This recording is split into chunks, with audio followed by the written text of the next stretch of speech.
I am Danielle Busby, and I am a mom of 6 little girls, and I'm gonna share a little bit of my story with you. About 4.5, 5 years ago, we found out that we were expecting quintuplets. And quintuplets is 5 babies at one time. So 5 babies in my belly all at one time. I don't even know how to describe the word of being shocked. We struggled with infertility. It took us 2 years to have our first daughter, and then wanted a sibling for her, and that one pregnancy turned into having quintuplets.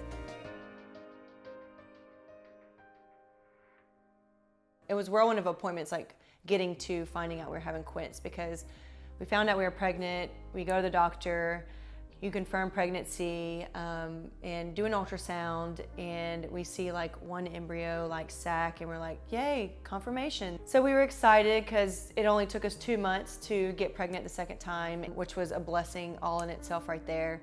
So we come back 2 weeks later to find out that there's now 3 sacs with heartbeats in there. What? I thought there was only one. So in that appointment, my doctor is looking around. He kind of discovers lower down there that there's this other spot, and that other spot ended up being the 4th baby. We're having quads, and the appointment definitely turned into a different type of appointment that, due to the complexity of having quadruplets and them fighting for nutrition, and I'm a petite person, that the survival rate was just not high up there. So we're gonna come back in 10 days, do another ultrasound, and check out everything. And within those 10 days, we're just kind of still in this shock phase, and kind of I'm laughing about it all, like, you're funny, God, like I've always wanted a big family, but never really thought it would happen, and bam, here you go, you know? Someone who struggled with infertility, and now you're having quadruplets, and you're like, holy cow. In our eyes, we're thinking, you know, we are Christians, we're believers, we have faith, and we don't know what the future holds for us. And at this point, we prayed and wanted a child, wanted children, and you know, God's given us this by surprise, and so we're gonna roll with it. But we prayed for those 4 babies. We prayed because we saw and heard those heartbeats, and if this was God's will, we were gonna do this, knowing that the chances that when we went back, we were probably not gonna see 4 heartbeats. So that day comes, and you know, we go back in, and we do our ultrasound. Our oldest daughter, Blake, who is actually 3 years old at the time, is actually with us at this appointment. And immediately my eyes are fixed on what was not there and what is there now. And it was a circle, and it was clear as day to us with 2 in there. And never in our eyes, in our minds, in our heart, like, did we ever think we would see more? But what we discovered was one sac actually split and had identical twins inside that one sac. And so now we were having quintuplets. I remember that appointment laughing. Adam's about to pass out, spills coffee everywhere. Given Blake is 3 years old and she's with us, and we're like, here, play with our phones. Like, please don't really focus on what's happening right now, because we don't know what's happening, you know? We literally were at that doctor's office for a good 2.5 hours talking about what was going on. And I mean, from 10 days before that, when you're finding out you're having quadruplets, it's this high-risk pregnancy and life's gonna be different, to 10 days of praying and thinking that you're not going to see 4, but trusting in God to give you that, you know, peace about what we would do with 4 babies. What does this change? How are we gonna do this? How am I gonna do this? How am I gonna carry these babies? Will they survive? And we just had to put all that into God's hands, of trusting in Him and using our faith at the top of the game, you know? And so seeing that what we prayed for, God showed us, I'm that much more than what you think I am. I'm gonna give you something more than you think you can't even handle. And it's just amazing. I mean, like, to have so much faith and confidence and trusting in what God's doing in your life and what He's working with and what He's created, and a miracle in that. And then to say, I know you're praying for these, but guess what, Danielle and Adam? I got more in store for you. And there was 5. So we didn't think at that point, it just a shock. how's my body going to take care of this? How can I supply enough nutrients for them? Will they all grow? Will they survive? I mean, you can go off everything, but then with the doctor giving you all these what ifs, all those what ifs, and you feel tested at that point, like with your faith. I mean, I remember getting in the car and just not liking how I was feeling, because my faith had never subsided over these last couple weeks. The trials we had gone through with infertility and trying to have kids, and then having one, to then now struggling to have a second one, and then having quadruplets, to then quintuplets. I'd never lost my faith. But after that appointment, getting in the car and just feeling that like spiritual warfare of like all those what ifs coming at me were starting to like tell my brain that I need to be thinking about those. I need to think more about those than trusting in what God's doing in our life and what He's showing us and what He's doing for us and the miracles that He's creating. And so we had to go see a maternal fetal specialist. So at that moment, the doctor is telling Adam and I that the best thing and the safest thing to do is going to be to reduce, which means basically out of those 5 embryos and those 5 little babies, I need you to just pick 2 of them to survive. Those are such hard words to hear, that you might not survive. These babies might not survive, and you. It's safer if you just get rid of some of them, and so that we can try to all make it. Like that, I could never do that. I mean, I look at my kids now and I'm think, how could I ever pick to not have any of you here? And it's the same thing then. Like, I would never do that, even not knowing them, but God created them in my womb and they were life, and that is life. And I don't have the choice per my faith to decide if I'm going to take that life or not. I just wanted to leave that appointment right then and there and just like go punch a wall or something, because I'm like, I could never do that. I don't like hearing that. I don't like all these what ifs.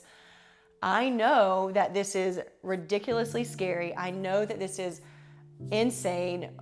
I left that appointment and I'm just like in the worst mood. I don't know if I want to cry, if I want to scream, if I just want to pray, like lost right now, because I know what my heart says, but they're telling me all these things that don't agree with what I've been, where my heart sits. And I didn't like that. I didn't like how it was making me try to choose. I called my doctor and I just said, it's not going to work. I need a new doctor. I didn't feel that connection. I just did not feel it. It just did not work with me.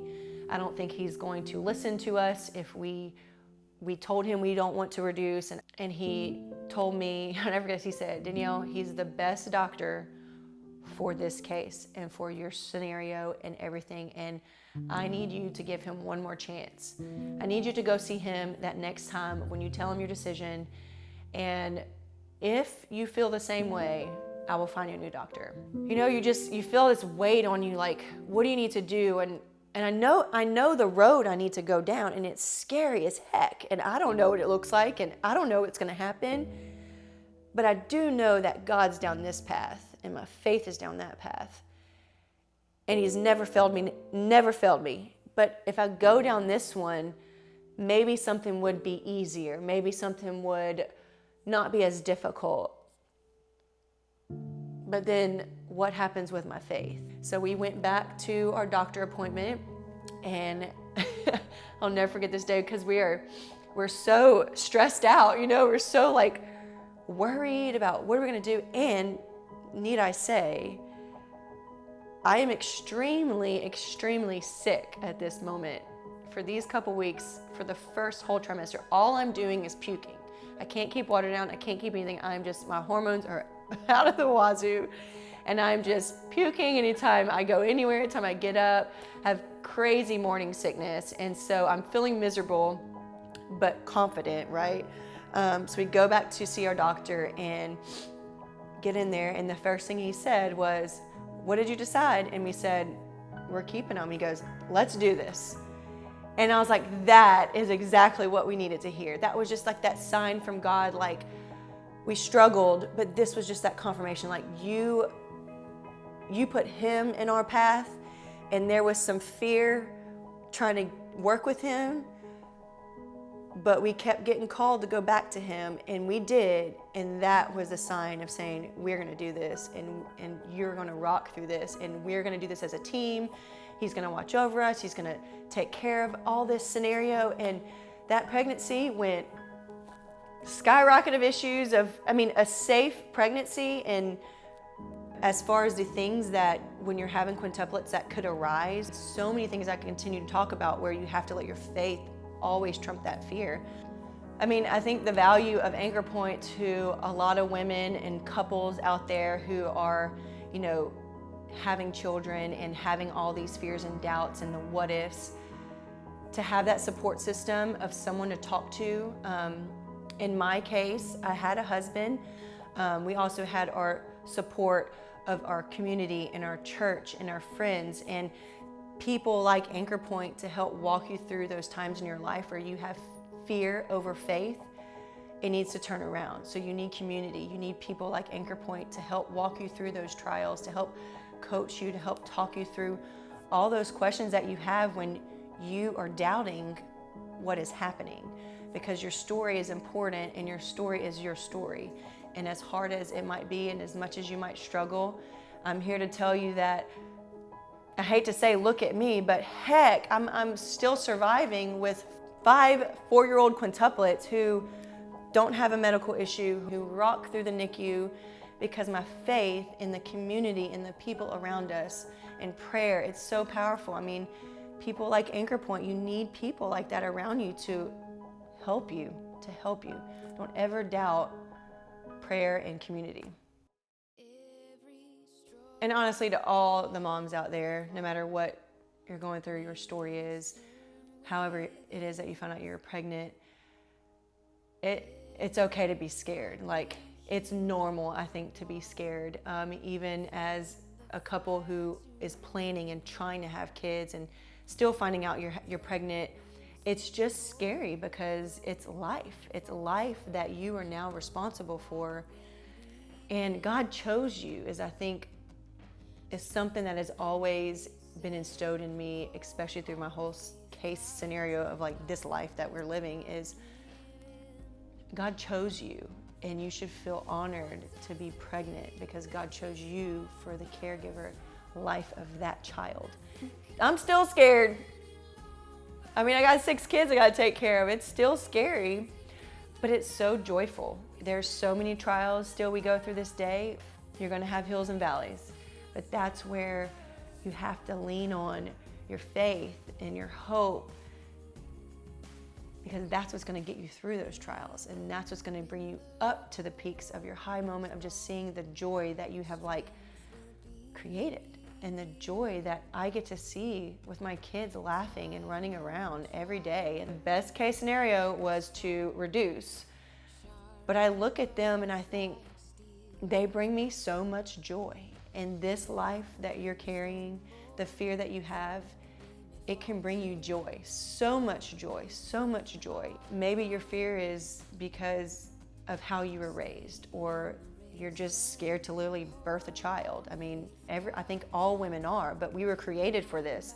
God created us women to bear children, to birth them, and to care for them, and to nurture them, and we're molded this way. And it's normal to be scared because you've never done it. Even if you've done it 10 times, every pregnancy is different. If you are feared because you look back at your life and think of what you didn't like, how you may have been mistreated about XYZ, or the care that you were given, or what you weren't given, just know that this is a new start, that you get to have this amazing bonding relationship with that child.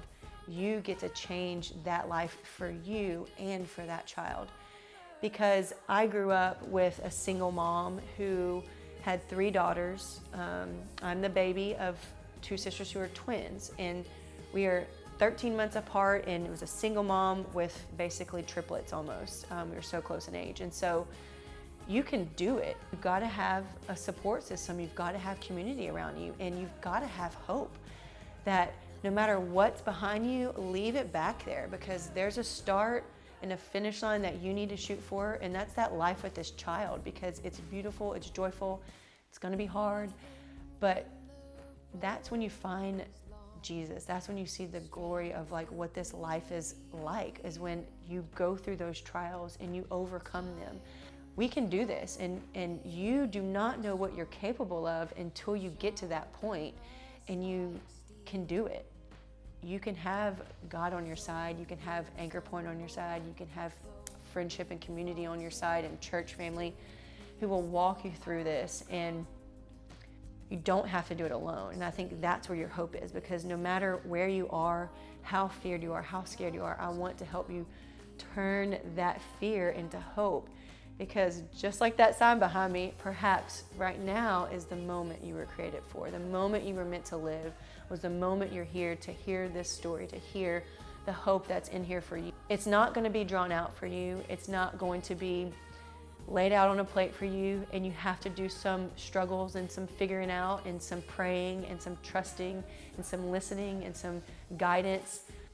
But if you do that alone, it's going to turn into more fear than it is going to turn into hope.